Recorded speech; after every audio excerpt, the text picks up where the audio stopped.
한국의 첨단 기술 관련 내용들을 정리하다가 문득 궁금해졌습니다. 정말로 대한민국의 기술이 첨단 기술일까? 국뽕에 취하는 것도 좋지만 조금 더 객관적인 지표로 이 부분을 먼저 짚어보고 가야 할 것 같아서 준비해 보았습니다. 대한민국은 선진국입니까?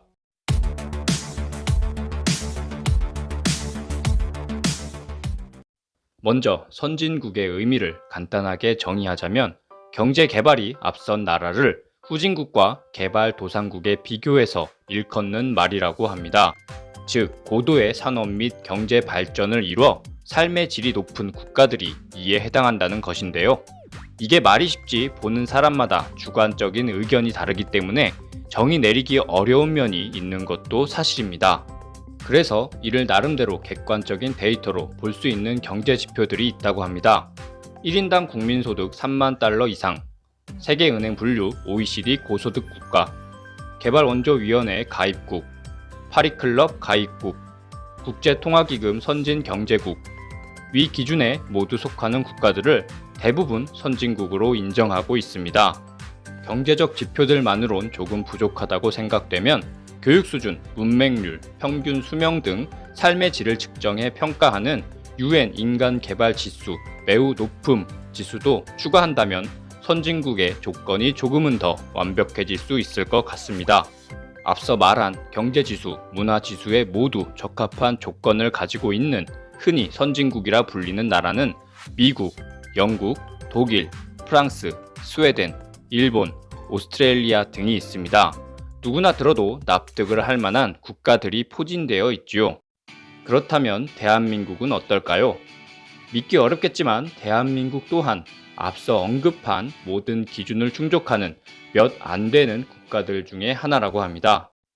1인당 국민소득 3만 달러는 지난 2018년에 달성하였으며 세계은행이 분류한 경제협력개발기구 고소득 국가에도 선정되었으며 최고 선진국 모임이라는 파리클럽은 지난 2016년에 가입 완료된 상태라고 합니다.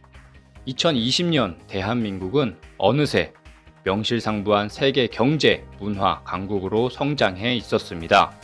대한민국은 6.25 이후 정말 단시간에 지금까지 경제 발전을 이뤘다는 측면에서 다른 국가들과 큰 차이점을 가지고 있습니다.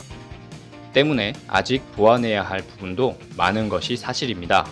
예를 들어 OECD 국가들 중 자살률 1위의 문제라던가 다른 선진국들에 비해서 빈약한 노동과 복지 문제 등은 앞으로 대한민국이 해결해 나가야 할 중요한 과제입니다. 2020년은 코로나 사태로 인하여 전 세계가 다시 한번 대격변을 겪고 있는 상태입니다. 대한민국이 다른 국가들에 비해 비교적 빠르게 코로나 확산을 차단하며 안정세를 찾은 부분은 앞서 언급한 내용들과 연관지어 보아야 할 것 같습니다. 그동안 우리가 체계적으로 쌓아왔던 사회 인프라 시스템과 우리 안에 내재되어 있던 선진 시민 의식이 그 어느 선진국들보다도 빠르게 코로나 확산을 막아주는 역할을 했던 것은 아니었을까요? 물론 아직 대한민국의 코로나 사태가 끝난 것은 아닙니다.